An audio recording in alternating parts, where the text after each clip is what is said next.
ప్రపంచాన్ని శాసించగల ఒక్క పదం న్యూక్లియర్. ఇది మనిషి క్రియేట్ చేసిన most powerful and most dangerous energy.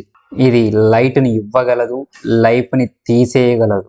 ఇప్పుడు మనం న్యూక్లియర్ గురించి మాట్లాడుకోవడానికి కారణం రష్యా, చైనా రీసెంట్లీ సిమ్యులేషన్ టెస్టులు చేశాయని రిపోర్ట్స్ రావడం అండ్ ట్రంప్ రియాక్ట్ అవ్వడం. If they can test we will too అని అనౌన్స్ చేయడం. అండ్ అదే విధంగా లాస్ట్ మంత్ 13th న్యూక్లియర్ టెస్టులు రీస్టార్ట్ చేయమని ఆదేశాలు ఇవ్వడం. ప్రజెంట్ ఉన్న గ్లోబల్ టెన్షన్లో న్యూక్లియర్ వెపన్స్ అన్నవి చాలా కీలకంగా మారనున్నాయి. వీటిని ఏ దేశం వదులుకోవడానికి ఇష్టపడదు అండ్ స్ట్రాంగ్గా వీటిపైన వర్క్ చేయడానికి ట్రై చేస్తున్నాయి. కానీ అసలు ఈ న్యూక్లియర్ పవర్ స్టోరీ ఎక్కడ నుండి స్టార్ట్ అయిందో మీకు తెలుసా? ఈరోజు మనం తెలుసుకుందాం. న్యూక్లియర్ పవర్ అంటే ఆటంని డివైడ్ చేయడం. The process is called fusion. ఈ డివిజన్లో వస్తుంది అన్ఇమాజినబుల్ ఎనర్జీ. అదే ఎనర్జీ రియాక్టర్లో యూజ్ చేస్తే పవర్, బాంబ్స్లో యూజ్ చేస్తే డిస్ట్రాక్షన్. యురేనియం, ప్లాటినం లాంటివి ఈ ప్రాసెస్ బేస్లో ఎలిమెంట్స్. మానవుడు క్రియేట్ చేసిన గ్రేటెస్ట్ డ్యూయల్ ఎడ్జ్ స్వాడ్ ఇది. 1942లో యుఎస్ సీక్రెట్ ప్రాజెక్ట్ స్టార్ట్ చేసింది, మ్యాన్ హంట్ ప్రాజెక్ట్. ఆ ప్రాజెక్ట్ యొక్క గోల్ అటామిక్ బాంబ్ బిల్డ్ చేయడం before Germany are Japan. World war II టైంలో 1945 ఆగస్టు 6వ తేదీ హిరోషిమాలో లిటిల్ బాయ్, 3 days తర్వాత నాగసాకిలో ఫ్యాట్ మ్యాన్ అనే అణుబాంబులు వేయడం జరిగింది. 1,00,000 మంది పైగా ఇన్స్టెంట్గా మరణించడం జరిగింది.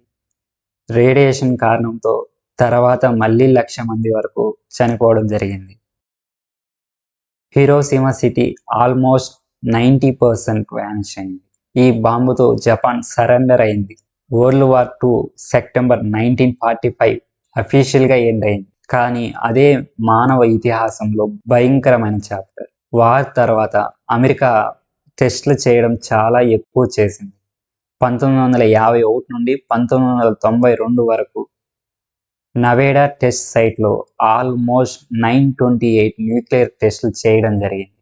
ఫస్ట్ ఓపెన్ ఎయిర్లో టెస్టులు చేయడం వలన చాలామంది క్యాన్సర్, లుకేమియాతో చనిపోయారు. తర్వాత 1963లో టెస్టులు ఓపెన్ ఎయిర్లో చేయడం వల్ల ప్రజలకు ఇబ్బంది కలుగుతుందని అండర్ గ్రౌండ్లో టెస్టులు చేయడం జరిగింది. కానీ అక్కడ కూడా ఎర్త్ క్విక్లు రావడం, గ్రౌండ్ వాటర్ కంటామినేషన్ జరగడం. 1992లో లాస్ట్ టెస్ట్ డివైడర్. తర్వాత అమెరికా వాలంటరీగా స్టాప్ చేసింది టెస్టులు చేయడం. 1996లో యునైటెడ్ నేషన్ CTBTని తీసుకురావడం జరిగింది, ఆల్ న్యూక్లియర్ టెస్టులు స్టాప్ చేయాలనేసి. Test ban, territories and peace era. But peace always temporary, power never sleep. అందరికీ గుర్తుండే ఉంటుంది, రీసెంట్గా మనం ఆపరేషన్ సింధూర్ చేసిన తర్వాత పాకిస్తాన్ అమెరికాతో ఎక్కువ సన్నిహితంగా మెలుగుతుంది. అప్పటి నుంచి పాకిస్తాన్ మన ఇండియాని థ్రెటన్ చేయడానికి ట్రై చేస్తుంది. కానీ మన ఇండియా కూడా ఒక న్యూక్లియర్ నేషన్. 1974లో స్మైలింగ్ బుద్ధ ఫస్ట్ టెస్ట్ చేయడం జరిగింది. 1998లో పోఖ్రాన్ 2లో 5 టెస్టులు చేయడం జరిగింది. ఇండియా పాలసీ క్లియర్గా నో ఫస్ట్ యూజ్, అంటే మనం ఫస్ట్ ఎవరిపైన న్యూక్లియర్ వెపన్స్ వాడం. ఎవరైనా మన పైన అటాక్ చేస్తే మనం ఆ అటాక్ని డిఫెన్స్ చేయడానికి రెడీగా ఉంటాం. We are Indians, responsible power with discipline. మనిషి క్రియేట్ చేసిన పవర్ మనిషిని ప్రొటెక్ట్ చేయాలి. అది డిస్ట్రాయ్ చేయడం స్టార్ట్ అయితే హ్యూమనిటీ లాస్ అవుతుంది. పవర్ని కంట్రోల్ చేయడం మనిషి duty. This is voice of age. Think deep, stay human.